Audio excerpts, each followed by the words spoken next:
ever since I got these brackets put up here on the Ursa, I have been, before I got the brackets really, I've been dying to get an awning. I did a lot of research. I read a lot of the articles people have been posting about which awning they have in their Jeep. And I decided to get the Batwing awning, mainly because I intend to use this a lot. And I think it has the fastest setup time, even though it's not freestanding, and it's more on the light side. And it's a 270 awning, so it's gonna go all the way over and cover my tailgate, which is great because, you know, I'm really hoping that we're gonna be here with the table and I want a little cover from the rain and the sun, right? Makes a lot of sense. So there is one gigantic box.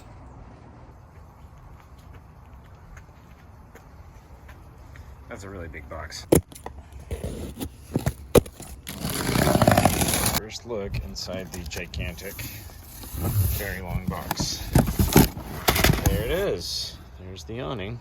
Well, the good news is it's not that heavy, which is nice because it's extra weight on the Jeep, right? So want to keep things as light as we can while still being awesome. So let's see what happens, because it came with some brackets. I don't see a bag for screws. I'm assuming that's going to be in here when I open that up. Hopefully. Velcro cap here, which reveals the bag, and hallelujah, some hardware. All right, so we did get hardware in our kit. It's good. We have some brackets, bolts, and screws. This looks like the anchor point that needs to be affixed to the car somewhere. I'm not sure where that's gonna go. And then a couple of these mysterious things. Two of these brackets. I don't think I'm gonna need these because I've already got some mounting brackets. And yeah, it's kind of thinking that takes the place of that one. Okay, here we are with installation and setup here. Now I think I'm understanding here. There's 3 different ways you can attach the awning. If you've got a regular rack up there, this is one. Here's another one, different system here, this crossbar. And then I'm guessing what they're calling Pioneer is just, I don't know. This looks more like what I'm gonna need to do. And so out of all the hardware they've given me, given that I already have brackets on my Jeep, I think what happens here is all I'm gonna need is these little ones here, these screws with a flat head, which will just thread through here with a bolt, because if you look at the next thing they're kind of showing in this schematic, the way that the awning attaches to the car is by slipping onto those bolts sideways. So it looks like all I gotta do is put these into my brackets and then slip the whole big thing on the car. That looks incredibly simple. Boy, I sure hope that's the story. It looks like the Batwing has the slots that these bolts go into, these rectangular headed bolts. So they can slip in here, and then this is kind of how the Batwing stays on your car. Looks like you need 2, one top, one bottom for each anchor point. They've got 3 openings though. There's one at 1 inch, there's another one at 45 inches, and then there's the one at the other end, which is 91.5 inches away.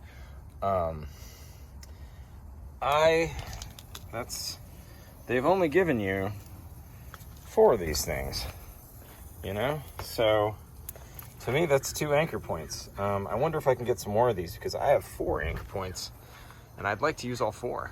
So one of the first things I noticed is these Ursa Minor brackets. They are not quite built for the Batwing nuts.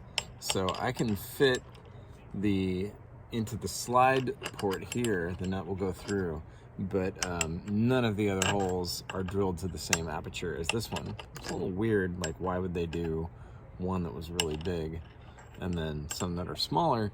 But I measured the spacing on the brackets that came with the Batwing, and it seems like what I need to do is I need to probably drill out this top hole so that I can get this bolt in here, and then put a bottom one in there, which will allow me a little bit of slip to like fit it on there. All the Batwing installation videos show people taking their brackets, putting them onto the awning, and then putting the awning onto the vehicle. I'm gonna have to do something a little tricky where it looks like I'm gonna have to lift up the Batwing and put it onto the brackets, which are already affixed to the vehicle, and just slide it around back and forth. So leave these things really loose and try to get them in there, which is gonna be tricky. I'm losing light today. I thought when I looked at the instructions, this would be something I could do today. And I'm thinking just the nature of having to slip this thing around and I'm on my own, that I might give it a pass and come at it another day. So I think that's probably what I'm gonna do. But kind of a bummer. I was really excited about putting it up here. So also, it's interesting, with only 4 of these, I got 4 anchor points, and I'm like, why do I have 4 anchor points? I could totally use all 4 anchor points, but I'm gonna need some more of these bolts, and I'm gonna have to go on Batwing's site and see if I can get some extra ones. Because why not have more support for your awning? The other bracket's all installed, so anyway, live and learn. What do you do when you have questions and you're stuck? You go online, which is what I did. And I talked to some other Ursa Minor owners about awnings and brackets. Some of them are running the Batwing. Jason, Chris, Kramer, Spokes, which I think is a company, I don't know the man's actual name, were all really helpful, sharing their knowledge and their experience in getting their bracket on. It was suggested that I just reach out to Rhino-Rack and they would just send me some extra bolts. So I called up Rhino-Rack thinking, hey, this could be great.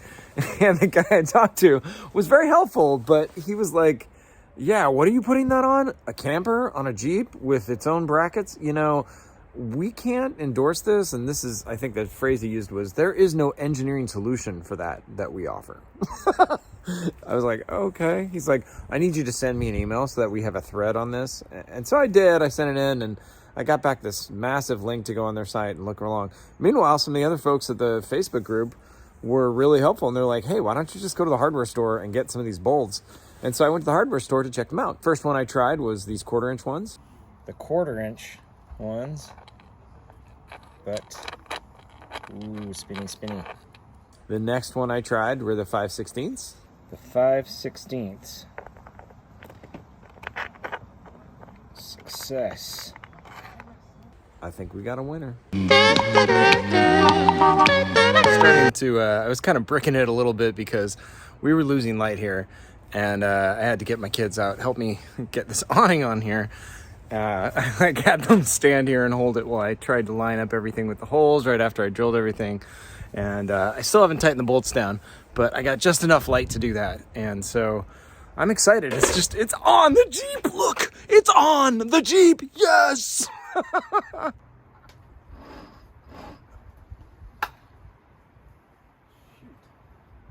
Well, that's a pain. So if I set the Batwing up so that it folds right at the back of my Ursa, of my Jeep, so that I don't have a gap here, it blocks my ability to open the camper top. Man, that is a pain in the butt. It has been raining a lot. I haven't really had a chance to try out the awning, but I thought I would demonstrate it since it's a little nicer today. It's gonna rain tomorrow.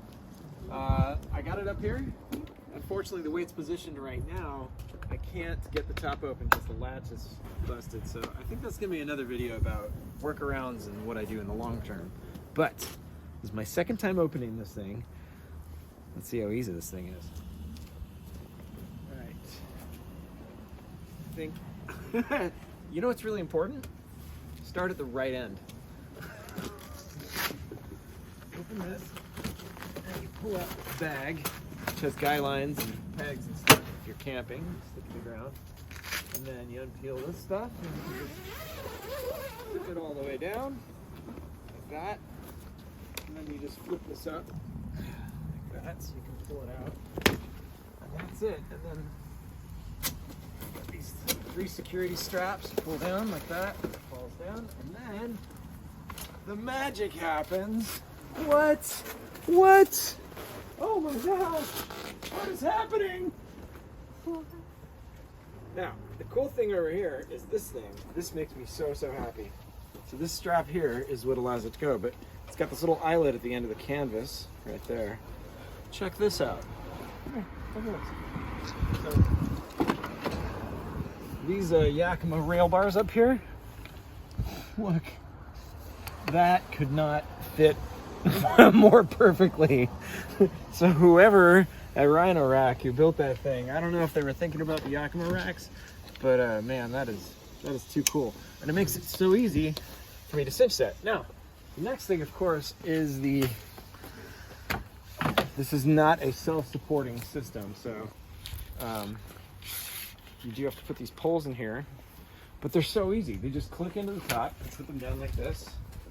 And this is only my second time doing this. Just pop down, pull them down, give it half a twist. There you go, buddy. You got it. That's the only tricky part, is to do it like that. And you're done. That's it. Your awning is up. Look at all this shade. This is crazy. Oh, look, you can open the tailgate and do your little cooking here. Dude! Safe from the rain and the sun. That's so cool. That's really, really cool. Takedown takes just about as little time, but this is fantastic. It's so easy, and that's the reason, after doing a lot of research, I went with the Batwing, because I think the time that you spend getting it up and down is the thing that's going to let you use it or not. And this thing just goes up and down so quickly. So let's see how long it takes us to take it down. Okay, my helper here is fixing stuff, so we gotta unclip this, put that back, and then we just take these poles down. Just give it a little half twist like that, and then a half twist. You can latch it back up.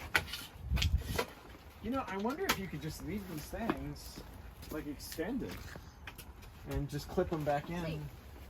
Yeah, just clip them back in extended, huh? Because there's, you know, as long as it's less than the full length of this. So let me just come over and grab this handy little strap here. And we push this all back. And this is another one of the really, really cool features of this awning. Right up here, where the poles go in, is magnetic. So like, it kind of puts itself in like that. Like, and it just stays there. And then it's, just fold this, roll it all back up. Now the trickiest part, I think, is this, which is putting these back on. So if you're not too tall like me, you just need a little bit of a boost to grab these things. And that.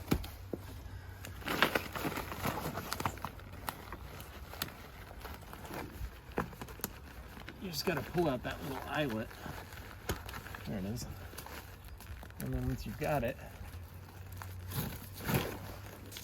it's really so easy. Like, it's kind of amazing that it's really this easy to get an awning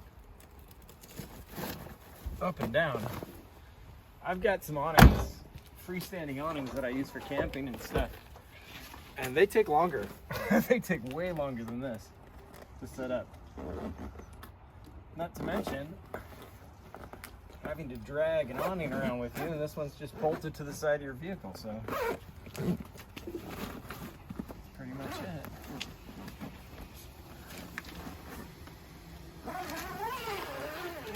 Yep. That goes back in there. This goes down. Goes there. Boom. I mean, how long was that? 2 minutes? That's crazy. This is really good. I love this thing.